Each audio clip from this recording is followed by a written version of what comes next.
Welcome to the WholeHog Podcast.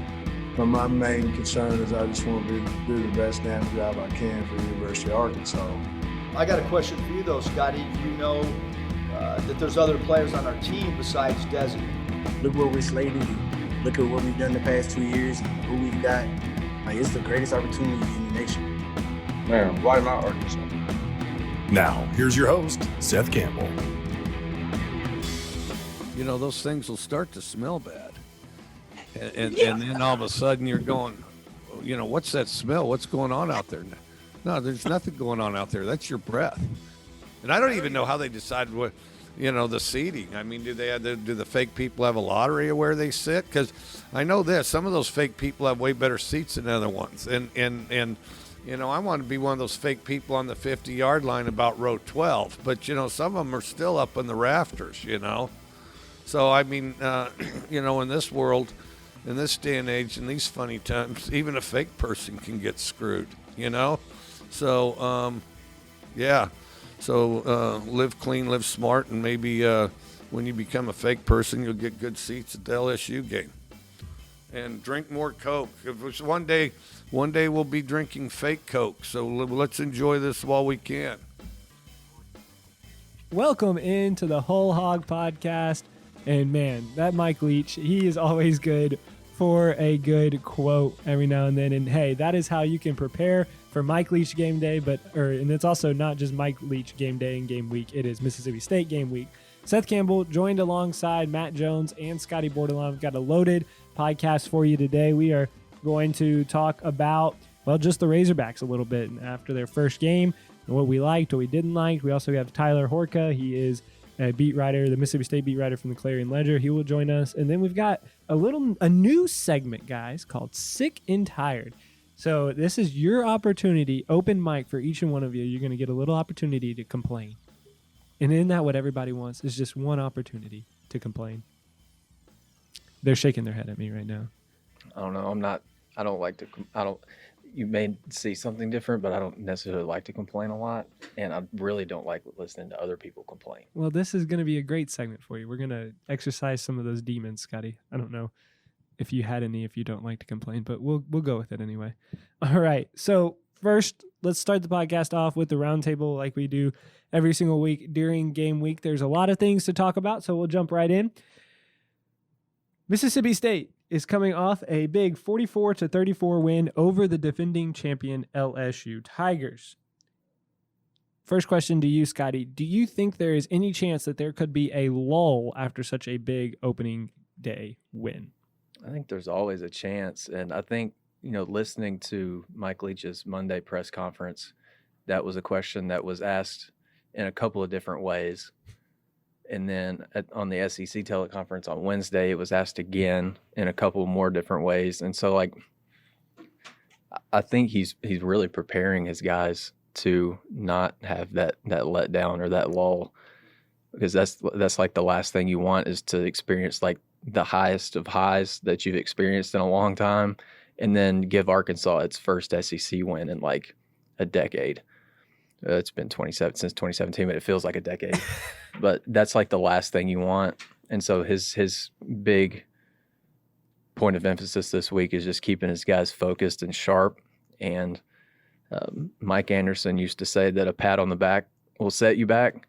And so, Mississippi State's really got to refocus, because there's been a lot of hype around Mississippi State. Are they reading everything that's being read about them, or are they kind of just, to use an NFL head coach cliche, like keep the blinders on and stay focused on what's ahead of you? I think that's going to be really important for Mississippi State, because if they don't, this Arkansas defense showed enough flashes in week one. You know, they could come out and play like that again. They might be able to surprise some people this week. So they got to keep the main thing. Yeah, I didn't realize that we would have a Mike Anderson quote in the podcast. That's a good one right there. Yeah, that one just came to me. A pat on the back can set you back. All right, what do you think, Matt? Well, I think there's a tendency to potentially overlook Arkansas because of the losing streak. and Mississippi State's coming off a high, and I think there's always a concern when you have a team that's coming off such a high, like winning in Death Valley, going into their next game, and especially when it's a team that, probably every SEC team right now, maybe minus Vanderbilt, thinks they can show up and beat Arkansas. And if you go into a game with that kind of mindset, you can get upset. And so, I think that this week's all about how does Mississippi State handle expectations. How do they handle the expectations of being ranked? How do they handle playing at home for the first time? And it's different playing at home right now because of all the attendance caps that are in place. I think they're going to be able to have somewhere around 25% at their stadium. How can they handle expectations? If they handle them well, then I think they'll beat Arkansas. I think they've got the type of offense that should probably give Arkansas, I wouldn't say it's going to give Arkansas's defense some trouble. I don't think Arkansas is going to be able to stop them just a whole lot. But the concern I have with Arkansas right now is its offense. Can its offense score with a team like Mississippi State? And even though Georgia has an elite defense, it's one of the best defenses you'll see all year, if not the best. I think that there are still some concerns for Arkansas offensively based on what they saw against Georgia. You kind of have to find that balance between, yes, Georgia's a really good defense, but yes, there are some issues, I think, with Arkansas's offense that need to get ironed out this week. Yeah, that is something that we will definitely touch on, is the Arkansas offense during this podcast. But just going back to Mississippi State, KJ Costello, dude was electric, setting an SEC record. It took Mike Leach one game as a head coach in the SEC to set up some kind of record, and it was for most passing yards in a game, with KJ going for 623. Matt, how do you stop KJ Costello, especially if you're the Razorbacks? Well, I think the main thing that you have to do is you have to take away his primary routes. What Mississippi State wants to do, they want to go deep on a lot of plays. And so, can Arkansas do some things with its safeties to take away those primary routes and then force Mississippi State to check down?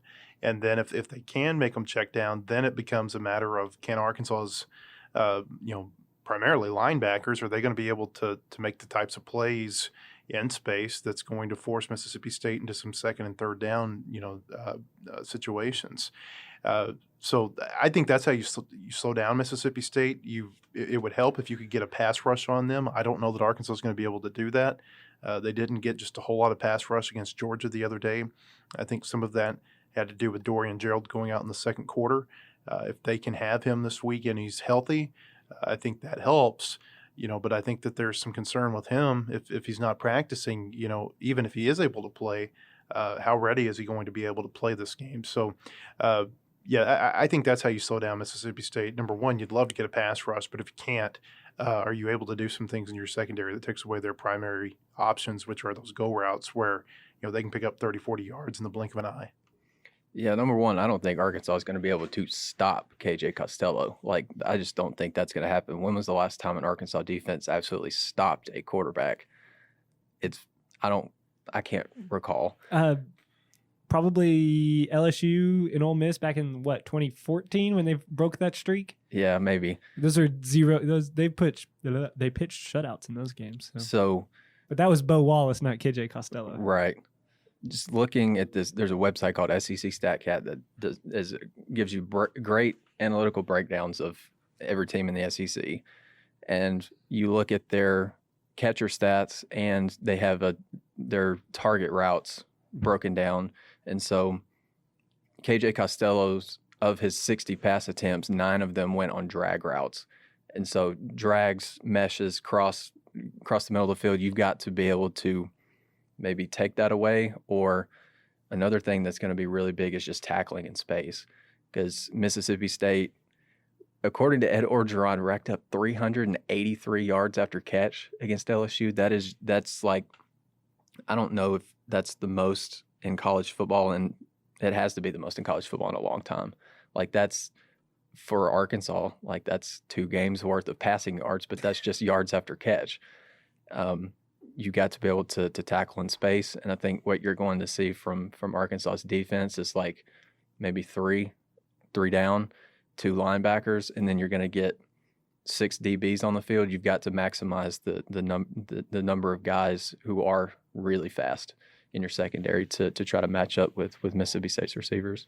Hey, since we're quoting Arkansas basketball coaches of the past, I'd say John Pelfrey, let's put away the anointing oil right now for KJ Costello. He's had one game, and it was a great game against LSU. I have my doubts that he's going to be able to replicate that on a lot of, because, this is a guy that I know he played in a different offense at Stanford. He had good numbers at Stanford, but I just don't know, I think that, he had a great game. I don't know that he's going to be able to replicate this a lot. I think that, he'll be able to put up a lot of numbers in the Mike Leach offense. But, I think something that gets overlooked a little bit from the LSU game is he threw 2 interceptions, and I think he lost 2 fumbles. And so, they had 4 turnovers, and they were still able to overcome it against LSU. If they commit 4 turnovers again this week, then, that's a great recipe for Arkansas to maybe go in there and have some success. Yeah, he committed 1 fumble. I had the stats right here. 1 fumble, 2 INTs. And I think they lost another fumble. I think they had 4 turnovers total. Yeah, Mike Leach was talking earlier this week that Costello's got, when he's in the pocket, he's got to do a much better job of keeping both hands on the ball, because that's how he lost his fumble. He was trying to spin away from a defender, only had one hand on the ball, and it got knocked free.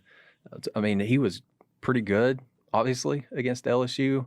I don't know that LSU is as good as a lot of people maybe thought in the preseason, clearly, and they were without arguably the best corner in college football. But, he's still got plenty of learning to do. There's room to grow. I feel like this could be a tough year for LSU. Yeah. And I think Mississippi State showed some reasons why in that first game. Yeah, I think LSU is probably the 4th best team in the SEC West. They might be looking at a 6-4, 5-5 type season. I honestly, Texas A&M didn't show much confidence, but going into the season, I picked A&M, Auburn, and Alabama to finish ahead of them in the SEC West. That puts them at 4, but if Mississippi State keeps going on a roll, they may have dropped all the way down to 5. All right, guys, on the other side of the ball, Arkansas's offense showed signs of life, but also let's just call it a spade a spade. They also were pretty terrible at times. Offensive line didn't give Felipe Franks a whole lot of time to read the field. They had some trouble lining up. What does Arkansas's offense need to improve on from week 1 to week 2 to get going, Scotty? Just like Sam Pittman said this week, you got to clean up a lot of pre-snap stuff. There was a point when I was rewatching the game to chart Felipe Franks' throws, and he's grabbing Rakeem Boyd, who's standing on his left, grabs him by the jersey, yanks him over, and puts him on his right side. Blake Kern on another play is lined up on the left side of the offensive line, smacks him on the butt about as hard as you could, and moves him over to the right side of the line. There's so much he's having to do pre-snap. It's like he's almost having to do other guys' jobs for them on top of playing against arguably the best defense in the country. That's overload for anybody, and you got to be cleaner pre-snap. Tom wrote a pretty good story about that today. I think that's a big thing. Offensive line's got to give Felipe much more time to survey the field. I think he only got 2.25 seconds in the pocket just against Georgia. Say that one more time.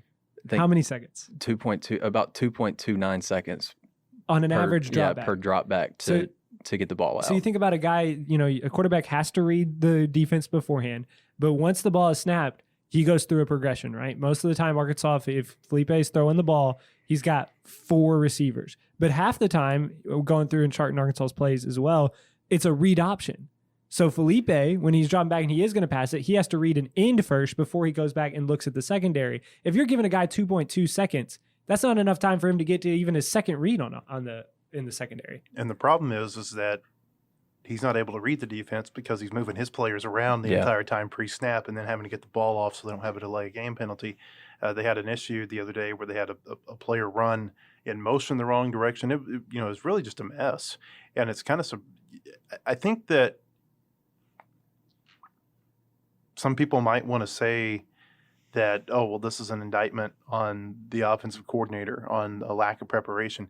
I think you have to take into consideration what they've been dealing with the last several weeks with players in quarantine, players out, the lack of you're talking about you're trying to install all this, and then all of a sudden your starting lineman might be out for 14 days. And that's a huge, think about 14 days in a preseason and just how significant that is if you can't practice during that time frame. And then you have to come back, you have to get your stamina back up, your strength potentially, get back into, practice shape. And so you're talking about that's potentially a 2.5, maybe 3 week deal whenever a player has to go out. So I think the pre-snap issues, I think that is an issue. I think they've got to get a lot better push on the offensive line. We talked last week about what are your concerns with the offensive line. And I said I thought it was a 10 for the Georgia game because of the type of defensive lineman they were going up against. That was just an impressive looking defense. I was watching the game and I looked at my wife and I said, I think they've got 15 or 20 players on defense who could play in the NFL at minimum. And that's not counting probably the freshmen who didn't even get to play the other day, who are going to be really good in a year, maybe 2-3 years. Just a really good-looking defense. It's not going to be as difficult this week against Mississippi State. So you've got to, I think it's fair to expect this offense to do a lot better against Mississippi State. But in order to do so, they've got to get out of their own way sometimes. And, I thought they really got in their way after that second. I thought the first drive, they made some nice plays. The second drive, obviously, was the drive of the game where they had the long touchdown pass to Burks. But after that, it just felt like they were in their way the whole time. They were in their own way. And they got to get out of their own way if they want to have some success against Mississippi State this weekend, because even though Mississippi State's defense is not Georgia's defense, that's not to say that they're not a good defense. Their defensive coordinator came over from San Diego State, where the last couple of years he had one of the best defenses in the country. Mississippi State has, I think, really one of the most underrated aspects of their football team has been some of their defensive players, guys like Jeffrey Simmons and Montez Sweat. Really good defensive players. I think they had a guy drafted in the first round this year, maybe the second round. So they've got really good athletes on the defensive side. They've got a capable coordinator who's coming in to coach them. And so I think this is going to be a challenge for Arkansas on defense. But maybe it looks a little bit easier because of the type of team that they played last week in their first game. Yeah, just something to watch out for is the fact that 7 different guys on the Mississippi State defense had a sack. 8 total sacks if you combine the half sacks and everything. So that's just another thing that Arkansas's offensive line, yes, you're not going to be facing a defense that, like Matt said, he thought maybe has 15 guys that could go and play in the NFL. At minimum. But also, you are playing in the SEC. So whereas it may not be as easy, there is that, or it may not be as hard, there is that, I guess, defense that's going to come out there that is going to be not just as powerful, but good enough. I mean, in the SEC defense, that's a long way of saying that. Yeah, like I was looking at the running game, just going back and watching week 1 on Monday. Like Arkansas's offensive line just wasn't able to get any push in the running game, and it's just like every time the ball got handed to Rakeem Boyd, there was just a mass of bodies 1 yard downfield or a yard or 2 in the backfield. And that's a credit to Georgia's, just like you just got so many immovable people on that front line. I don't think Mississippi State's necessarily going to be that way. Like they got after the quarterback pretty good at LSU, but I think there's some potential for Arkansas to kind of get the run game going this week. All right, looking forward on the defensive side of the ball, guys. Barry Odom and really the entire defense, the players that we've talked to as well, have been touting the fact that they are a multiple defense. They can go 4 front, 3 front, whatever they need to be. It looks like against a air raid offense that you would probably need to see a 3 front from the Arkansas defense this week. The question is do you believe that Arkansas will show up and that's the best way and plan of attack for the Razorbacks? Matt. Well, I think you've got to have more people standing up for this game going against this Mississippi State. Look, I just think that they do so many things in the passing game. They spread you out so wide, that's the way you attack them. And kind of like we said earlier, I think the key to this week is going to be how the linebackers play and whether or not they're able to make tackles in space. A guy like Kylan Hill, really hard to tackle. He was hard to tackle for Arkansas last year. Mm-hmm. I went back and looked. I'd forgotten about how good of a game he had against them. Now it's a much different, offensive scheme that they were running. But I mean, he almost had 200 rushing yards at halftime, and then kind of took their foot off the brake or their foot off the gas in the second half.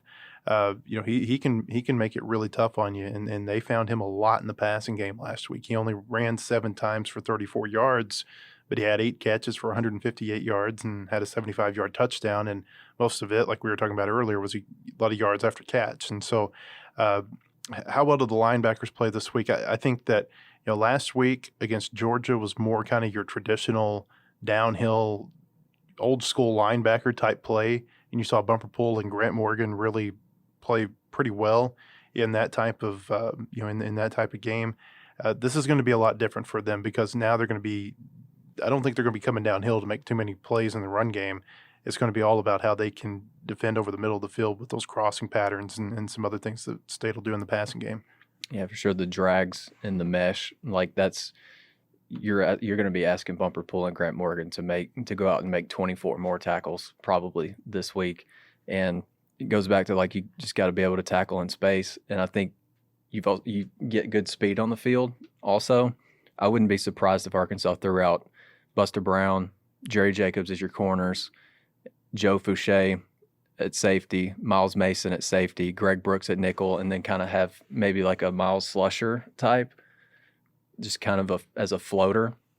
Almost like a dime package. Yeah. I mean, I think you go 3-2-6. You try to get pressure with 3 if you can. Maybe that's asking a lot for asking a lot out of a Julius Coates, Isaiah Nichols, and Jonathan Marshall, those type guys. We don't know if Dorian Gerald's going to be able to go. I don't even think he was at practice on Tuesday. Not practicing. I just don't think he was at practice. So I don't really a wait and see with Dorian Gerald, but it's just got to be next guy up. But I think you're probably going to see a 3-2-6, lots of speedy guys who are not afraid of, just contact, like being physical and being able to tackle in open space. That's going to be a big key. Is that the smartest game plan, is dropping back and trying to defend the receivers? Or do you, maybe with the 3-2, the 5 front guys, do you try and apply pressure to KJ Costello? We got to get pressure on him. The question is whether or not you can do it. Well, do you send do you send your linebackers? Do you send other pressure? Obviously, if you can get pressure with 3, then you're just going to send 3. Arkansas hasn't had the athletes really to get pressure with 3 in a long time. So like the game plan, do you try and make an air raid quarterback uncomfortable, or does that just not match up well with Arkansas's DBs? I will say this. I don't think Arkansas is going to be able to get pressure with 3. I think they're going to have to figure out a way to do some other things because something that's not getting talked about a lot. Mississippi State's got a really veteran offensive line. They went out and kind of attacked the transfer market during the offseason. I think their center came over from LSU. I think they've got a tackle that came over from Alabama. So they've got some players, who have got some experience and good programs, and they're pretty old across the front. I think maybe they got 3 returning starting linemen, and I think all of their starting linemen are at least in their 3rd or 4th year. All right, guys, good stuff there on the round table.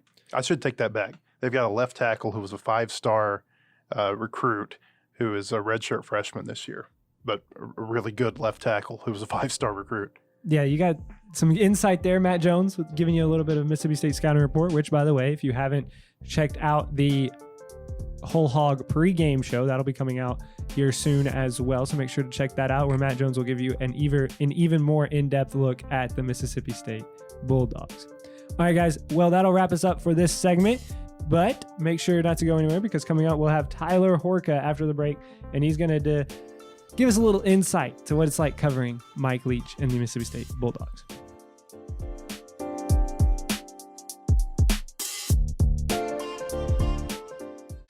Want more coverage of your home team? Download the Whole Hog Sports Video on Demand app. Check out the Fan Zone and get up-to-the-minute videos, podcasts, and features on football, basketball, baseball, recruiting, and more.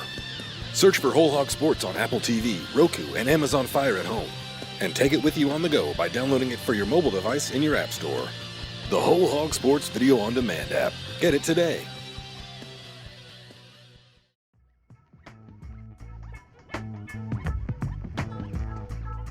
Welcome into the Whole Hog Podcast. Scotty Borderline, Seth Campbell. We are now joined by Tyler Horka. a writer for the Clarion Ledger and beat writer covering Mississippi State. There's been a lot of buzz around Starkville. Tyler, just take us through what this week has been like after a big win by Mississippi State last week. Yeah, it's been unlike anything I would have thought it would have been like after opening up the season against the defending national champion LSU Tigers on the road as well. But yeah, it's been crazy. After that first quarter in the game, it was only 3-0, and the offense didn't look terrible, but it was just kind of like, okay, Mike Leach is the head coach of this football team now. When are they going to start scoring points? And it didn't take too long after that. 44-34 victory on the road at LSU was about as convincing as it could be. And subsequently, every day since then, there's been a lot of folks in Starkville who are really excited to see what can happen the rest of the year. And obviously they're going up against a team they've had some success with in the past. So far so good in the Mike Leach era. It's early, but people are pretty happy about it so far. Hey, Tyler, if you could you tell us about some of these Mississippi State skill guys? I heard Ed Orgeron earlier in the week say that the Bulldogs, I think, had 383 yards after catch against LSU. Could you just kind of give us a little bit of insight on who KJ Costello is throwing the ball to?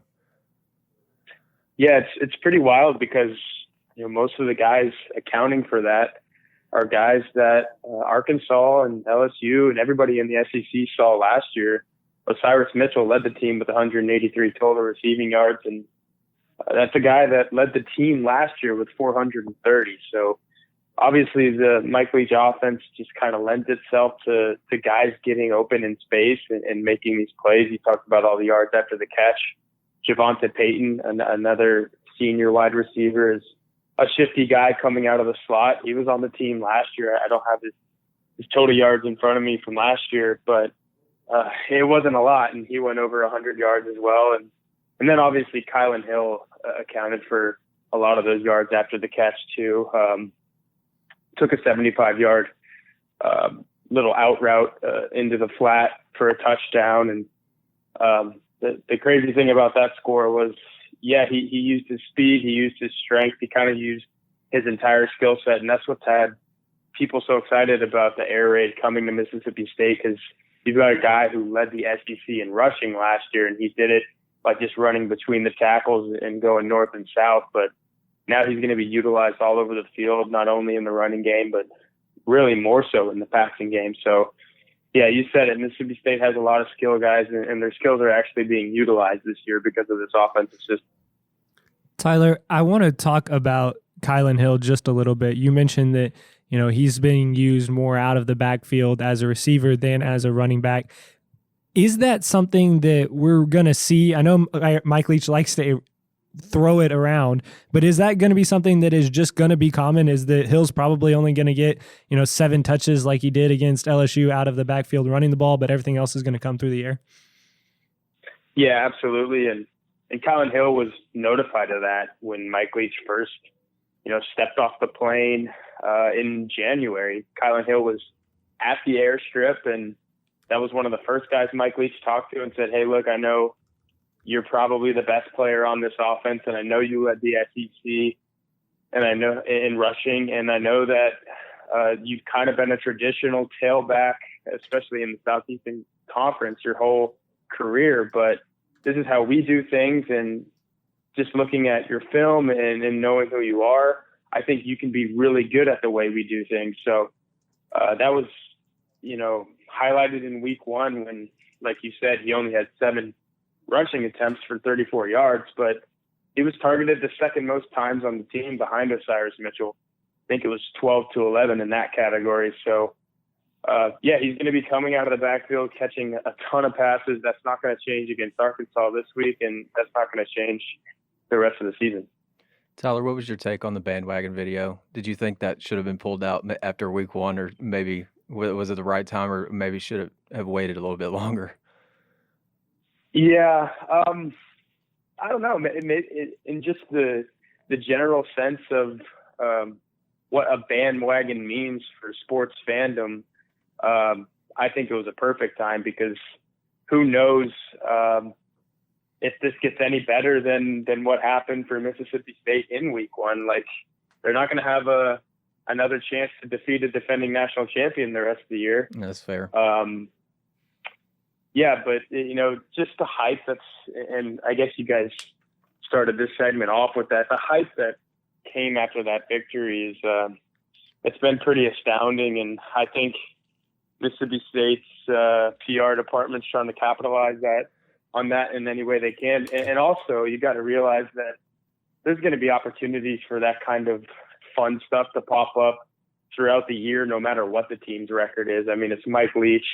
He's a content machine no matter what he does. So I think it was a good time to pull that out, and I think they're also going to have some stuff for us down the road as well. Does that add pressure to this team now? Maybe something that they weren't expecting at the beginning of the season, now that there is all this hype around them after defending national champion. Yeah, and I think Mississippi State is fine with the pressure because the alternative was go down to LSU and look a little flat and lose to a team that lost all of those starters and contributors from last year's team. And, we don't know, I'll say it right now, LSU probably should not have been a top 5 team, but they're probably still a ranked team at the end of the year. And that was still a really good win for Mississippi State. So I think the pressure is welcomed because, you'd rather start 1-0 than 0-1. And you'd rather have, I think the key is confidence for this team. The last couple of years with Joe Moorhead, I mean, somehow they still hung 50-plus points on Arkansas in the 2 years that Joe Moorhead was here. And don't ask me how that happened because I went into Fayetteville last year with complete belief that Arkansas was going to pull that game out. Oh, boy. And then Mississippi State won. Yeah, Mississippi State won by 30. But pretty much, throughout the 2 years that Joe Moorhead was here, the team just kind of lacked confidence. You could see it. They would trot out there before a game, and you could just tell they didn't know if they had it that day, or they didn't know if they'd be down 21-0 in the first 6 minutes like they were at Auburn. This year it was, it's only been one game, but throughout the course of an entire 60 minutes, you could tell that they had belief in what they were doing, and that's something that's been missing at Mississippi State for a little bit now. And with Mike Leach, I mean, you guys know his track record. Confidence is never lacking. Yeah, KJ Costello, obviously he got a bunch of the headlines for throwing for what seemed like 1 billion yards at LSU, but I don't know if Mississippi State's defense is maybe getting enough credit for maybe getting after the quarterback a little bit. I think they came away with 7 sacks. Who are some of the D linemen or maybe guys in that front 7 that Arkansas fans need to keep an eye on? Yeah, absolutely. And those 7 sacks, I think when you look at the half sacks and all the numbers there, I think it was 6 or 7, maybe more different guys who accounted for them. Only one had multiple sacks. And again, I don't have that in front of me, but I think it was Kobe Jones or Marquise Spencer. Those are the 2 defensive linemen who you should really keep an eye on this weekend going forward. 2 seniors, 2 guys who have played behind really good defensive linemen, and Jeffrey Simmons, who's now on the Titans, and Montez Sweat, who's with the Washington football team. So, I think you said it best in that the defense probably isn't getting as much credit as they should. 7 sacks, that's I think it led the SEC this week. That's no small feat. And I think another big thing is the secondary going into the year was kind of targeted as a potential weak spot because there's so many inexperienced guys back there, and the leader of the unit is a sophomore, and he only started 5 games last year in Martin Emerson, if that says anything. But those guys held up pretty nice, and some of those sacks were coverage sacks because the Mississippi State secondary was keeping the LSU wide receivers in front of them and locking them down. So overall, it was a pretty complete performance by the Mississippi State defense. And you have to remember, KJ Costello did throw a pick 6 in that game. So really the Mississippi State defense held LSU under 30 points, and they hold most of their opponents under 30 points with the way Mississippi State's offense can score, I think they'll take that. Talking to Tyler Horka, Mississippi State beat writer for the Clarion Ledger. Tyler, we'll get you out of here on this. You mentioned KJ Costello. I mean, you can't have much better of an opening weekend than what he had, throwing for over 600 yards, setting the SEC record in one game under his new head coach. You wrote an article about, kind of his journey. What have you seen from Costello really in this first week, and what are kind of the expectations moving forward with him?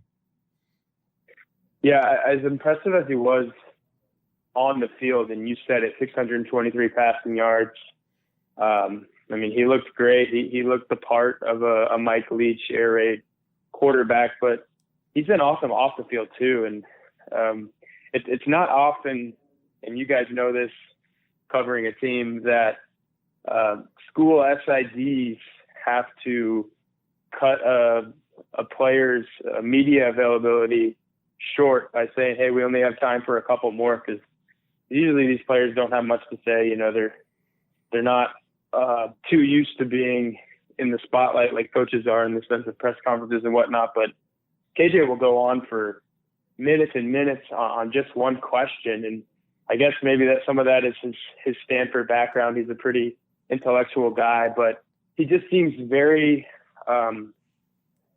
he's very in tune to what he's doing both on and off the field. He's a big film room guy. He studies the game.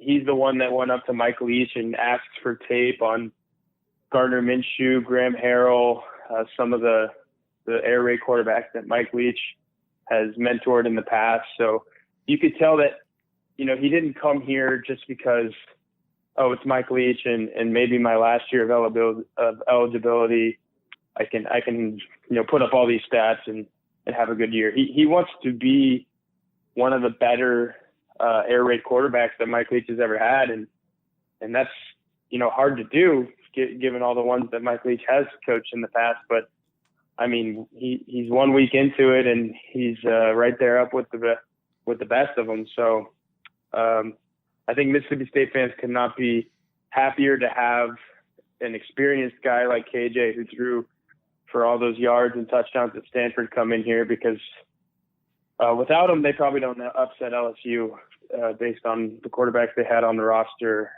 before he transferred in here. So just him teaming up with Mike Leach has made all the difference. And like we said at the very beginning of this thing, it's got folks around here super excited to see what they can do the rest of the year.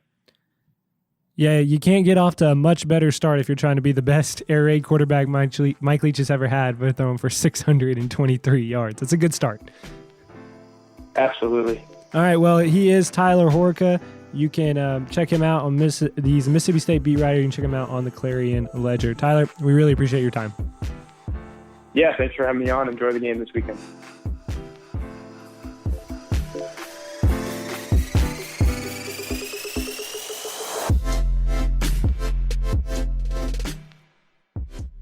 WholeHogSports.com has the largest, most experienced staff of reporters covering sports in Arkansas. Football, basketball, baseball, recruiting, and more. You'll find it at WholeHogSports.com. The website includes up-to-minute news, daily commentaries, and award-winning photography from the staffs of Hogs Illustrated and the Democrat Gazette. For subscriptions, call 1-800-757-6277. That's 1-800-757-6277. Or visit us online today. WholeHogSports.com. Welcome back into the Whole Hog Podcast. Seth Campbell, Scotty Borderline, and Matt Jones. Always interesting to hear from a guy that gets to cover Mike Leach, and he was talking to us a little bit off the phone, Scotty, and he was saying that you just get a lot of access and a lot of content from Leach and his staff. Yeah, he's constant content. Like there was a guy on Leach's Monday press conference, I think from the New York Times, who called in, got on the Zoom call and asked him why he wasn't wearing his mask a lot during the game, and Leach basically told him to buzz off just by giving him a non-answer, like a two-minute explanation. Yeah, and then he was asking, he was like, so how do you go about it? Do you find yourself just not wearing your mask at times? And then he ended up calling his mask a face sock, and dude is he's all over the place. And then he got toward the end, he was talking about how he's not used to like the cardboard cutouts in the stands. He feels like he's in the Twilight Zone.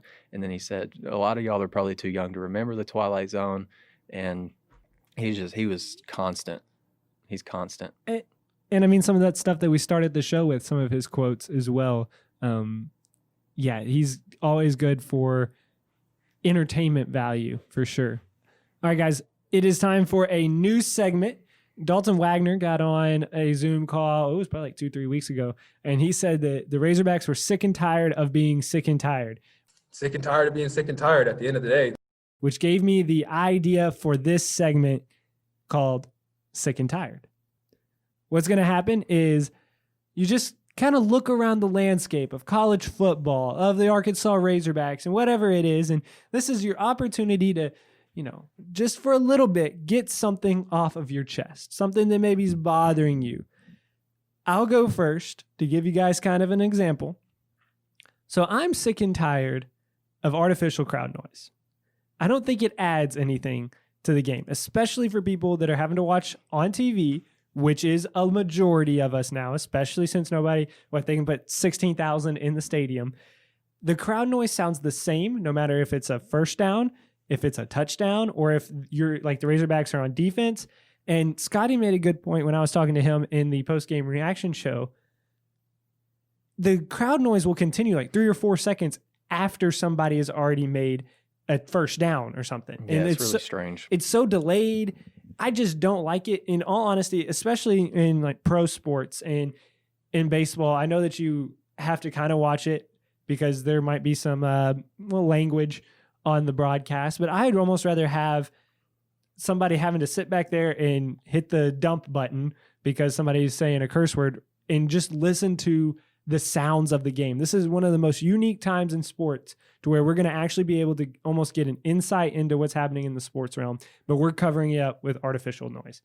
That's what's been bugging me. So that's what I am sick and tired of, is artificial crowd noise. I think it adds nothing to the game. I guess I would say I thought about this a little bit while you were talking, and I was trying to think, during the preseason and then during week 1, like leading up to the Georgia game, and then in Sam Pittman's interview after the game, just kind of like what kind of questions annoy me that are asked to Sam Pittman. And I think I'm sick and tired of people asking him what it's like to be the head coach at Arkansas. It's like he's been asked that so many times. He's dang proud to be the head coach at Arkansas. Like, that's just kind of it. And hopefully we don't get any more, hey, what was the game day experience with only this many fans in the stadium and the artificial noise. And I hope we're over that now. Like, it's well established that he's happy to be here and that he's honored to be the coach at Arkansas. I just hope we can move on now. All right, Matt. Sick and tired. I don't think you're going to get rid of those questions. They should, man. Like, that's what was your first? That's preseason week 1 type stuff. You know what this is going. You know where this is going. What was your first road game like? What was your first win like? God. What was your first road? I'm going to get on the Zoom and ask those calls now just to annoy Scotty. I don't really like. You're going to get a big time eye roll from your boy Nate Allen. Nate Allen that's king, coming. Prepare king for of that. the eye rolls, but I'm sure he's eye rolled at most of my questions. So, all right, Matt. I don't really like to complain, but I guess if I have to pick something, I'll go. I'm sick and tired of the SEC alternate channel, which is where Arkansas is going to play Mississippi State this weekend.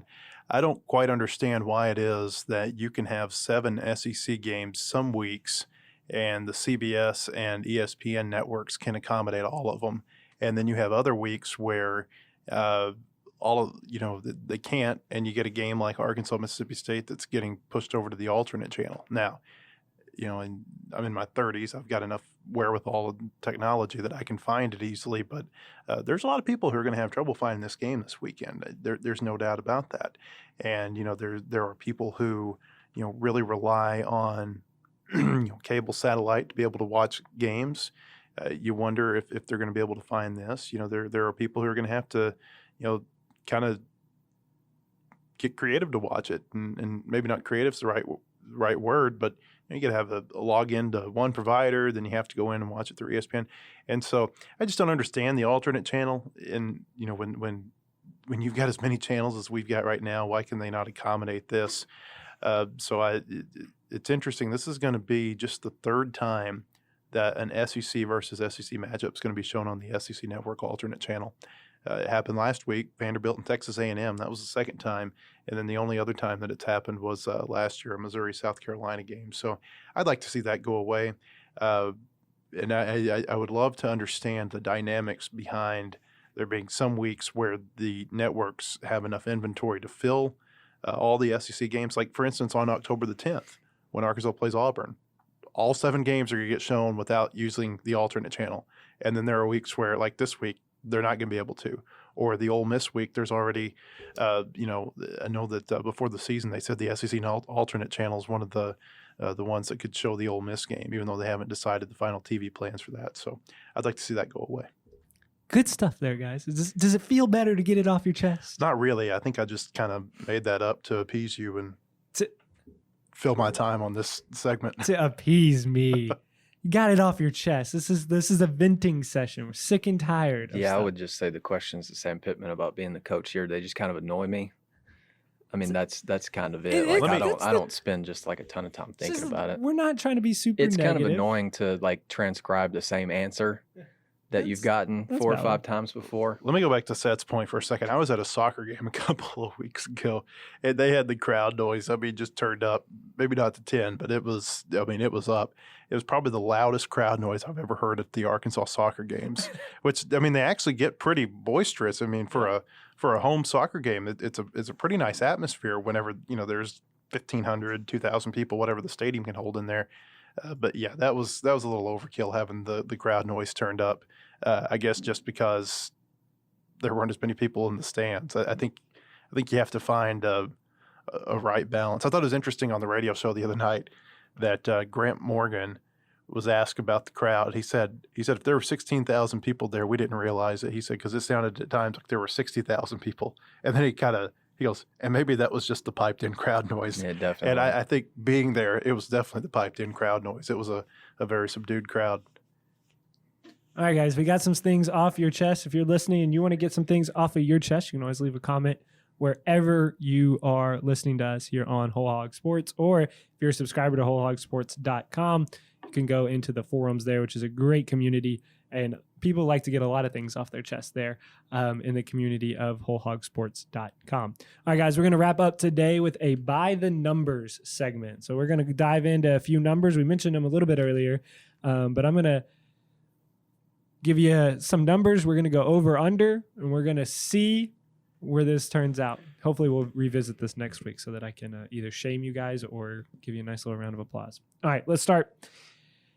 We talked a little bit about Mississippi State. They had 9 rushing yards last week, accounting for sacks. So sacks count in rushing yards. If you get a sack, that's minus yards.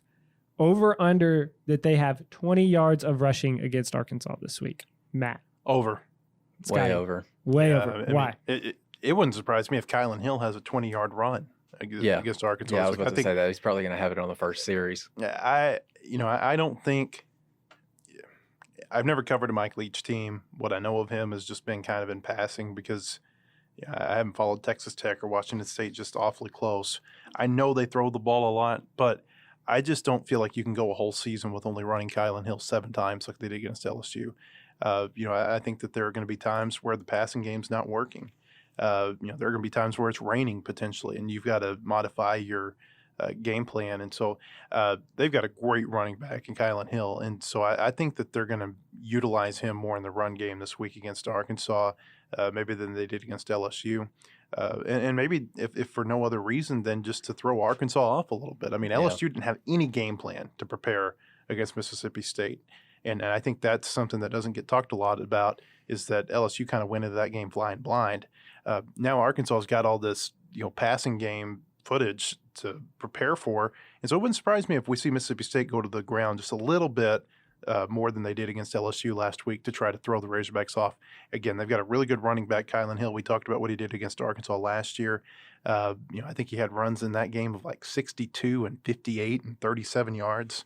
If you don't run him against Arkansas, it's crazy. You got to give him a chance to run. And I think they'll have I could see Mississippi State having 50, 75-yard rushing, if not more in this game. Yeah, I think he's too good to not get double-digit touches, just straight handoffs. And then obviously there's going to be the dump downs. I think he was the most often targeted Mississippi State pass catcher last week, and I think his average depth of target was like a little bit over a yard. So they're obviously making a big point to get the ball in his hands, but considering the success that he had running the ball against Arkansas last season, it wouldn't surprise me to see him carry it, 10 or 15 times. I think you expect the unexpected. Like he carried 7 times last week, somewhere in there. He had seven carries and 8 receptions. Yeah. So, expect the unexpected.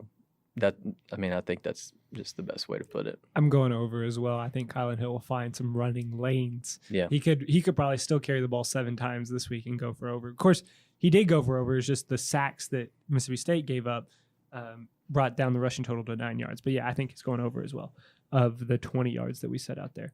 All right, KJ Costello, 623 yards last week. Does he throw for 600 against Arkansas, which would be second?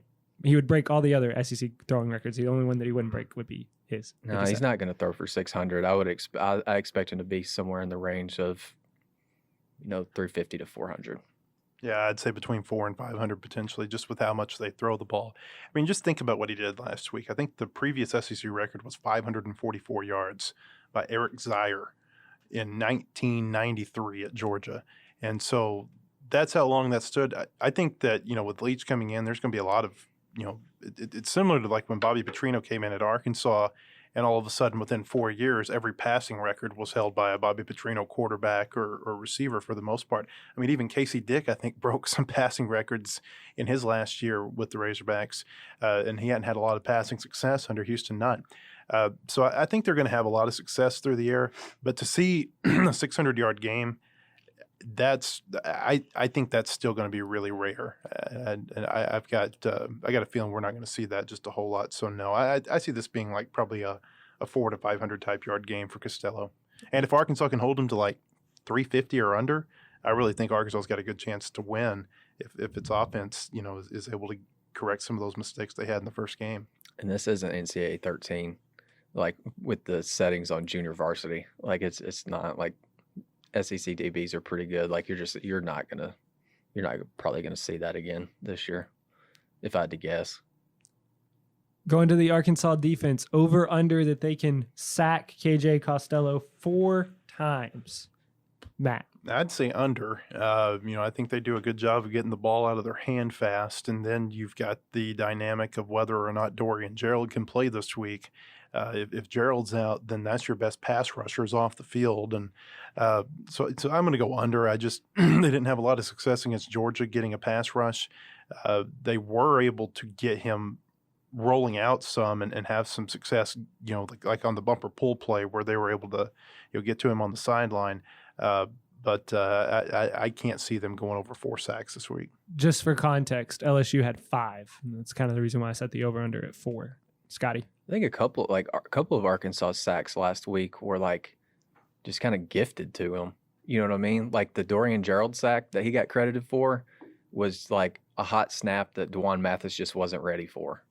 I mean, I think you got to take that into account too. I don't know if that happened to Mississippi State last week. Maybe their center to quarterback exchange is pretty clean, and that reared its head for Georgia a couple times last week and kind of gave Arkansas a little bit of a break defensively. If the center to quarterback snap is pretty clean, like Matt said, Costello's going to try to get the ball out of his hands pretty quick to those guys on drags and whatnot, maybe screen passes. I'll go under. I would probably cap it at like maybe 2.5 or 3. I want to see if Julius Coates can kind of impose his will too. Like he's a physically imposing figure, but fairly new to the league, but I'm ready to see if he can maybe break out. Big game for him because it's back in Mississippi where he played Yeah. for EMCC. Yep. It looked like he got hurt a little bit last week against Georgia, and we really haven't heard just a whole lot about him and his health this week. And so I'll be interested to see how he plays. Yeah, there was like a weird back and forth too. I saw it when it happened, and then I heard the TV broadcasters talking about it. There was like a back and forth where he was like shoving Eric Gregory like between plays. Yeah. And I don't know exactly what that was about, but they got to keep their composure. They got to keep their composure because, I mean, you're going to get hit with adversity every week. And this week, you definitely might get smacked in the mouth. Speaking of adversity, Rakeem Boyd, Arkansas's running back, found a little bit of that with some tough sledding against the Georgia Bulldogs.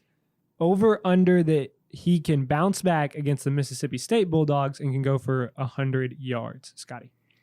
I'll say that he hits 100, and the reason I say this is because when the calendar flips to October, that's when Rakeem Boyd gets going. Like I wrote about it last year for HI, and I think you can probably find it on the site. I might be able to find the link for you. But it just seems like October is the time that he really gets into a groove. But in the past, he's also had August and September to kind of work through and I don't know, kind of get into that groove. And so he's ready to run full steam into October. We'll see if that's the case. But I think if he doesn't get to 100, I think he's really close. I think he'll find the end zone maybe once or twice. I'll say under. Zach Arnett, the defensive coordinator for Mississippi State, has been really successful stopping the run. San Diego State last year was the best team in the country against the run, both in yards per game and yards per carry. I think that they only give up, it was less than 3 yards per carry that they gave up last season at San Diego State. I know it's a different level, but I think it goes to show that his scheme does pretty good against stopping the run. And frankly, I'm still apprehensive about what we're going to see from Arkansas's offensive line. Georgia was really good, but I think there's some reasons to be concerned about that offensive line this year, if for no other reason than the fact that they're just really inexperienced.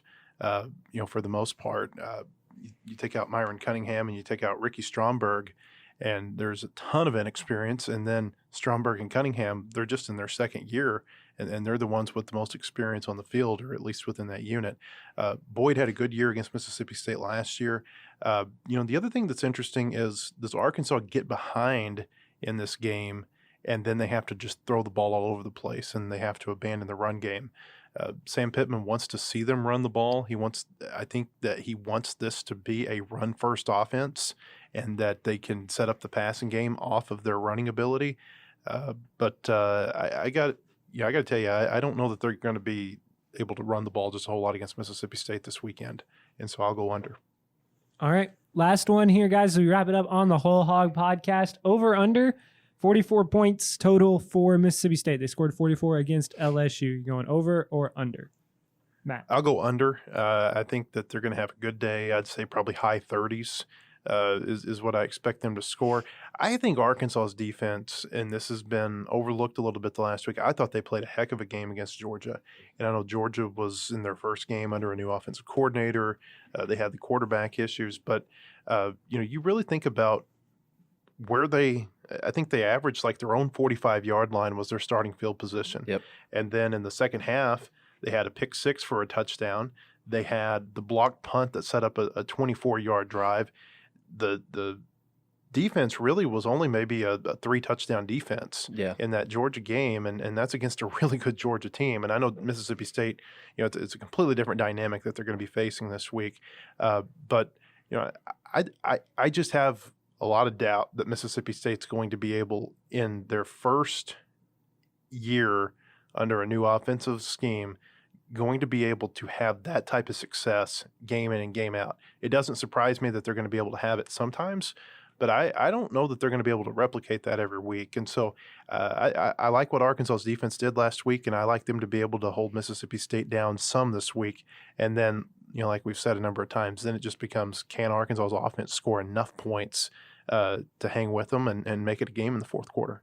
Yeah, I'll go slightly under too. I think Arkansas's defense played pretty well in week one. Like Matt said, I think they were a 3-touchdown defense too, and that's without a guy like Mateo Soli, who on the defensive line can provide some depth, like when Dorian Gerald's not there, and then you were without 3 guys in the secondary who you're getting back this week. And so depth in the secondary is going to be a big thing this week. So just having more bodies, like having more able bodies to chase around Mississippi State receivers and Kylan Hill and be physical, just being able to roll those guys in when you need to, I think it's going to be a big thing. So I'll go slightly under. All right, good stuff there, guys, on the Whole Hog Podcast. We put in work this week, I feel like. Guys, y'all got some stuff off your chest. You're able to go around, talk a little bit about Mississippi State. And, I think the quote of the day came from putting away the anointing oil. Because Mississippi State. You like that? I liked that. John Pelfrey had some really good quotes. You couldn't coach that great, but he had some great quotes. Of course, he had the great Valentine's Day soliloquy about laying down and bleeding. Yeah. I was there for that one. That was interesting being in there. A warrior needs a good bleed. Yeah. He said, I think that's it. Sometimes a warrior just needs to lay down and bleed. Just bleed. That's what he said. But yeah, the anointing oils, I think, I can't remember who it was. Somebody had a great game and got a lot of questions about it. It's like, let's put away the anointing oil for a minute. Maybe Muss is going to break that out next year when I start asking about Desi or Vance Jackson. Scotty, put away the anointing oil just yet. Not so fast. Yeah, I believe that Pelfrey quote was in the open for one of our basketball podcasts of Mid-America. So that there's something to be proud of. All right. Well, for Scotty Bordelon and Matt Jones, I am Seth Campbell saying thank you so much for listening to this edition of the Whole Hog Podcast. If you liked the podcast, make sure to like it and subscribe to Whole Hog Sports and Whole Hog Radio. Share it with your friends. We're going to be doing this every week and getting you prepared for the Razorbacks and their opponent that they are playing. Also, you can check out our new pregame show that is video-oriented that you can check out on WholeHogSports.com or on our YouTube page. Well, for all those guys, I am Seth Campbell saying so long, and we will see you back here next week.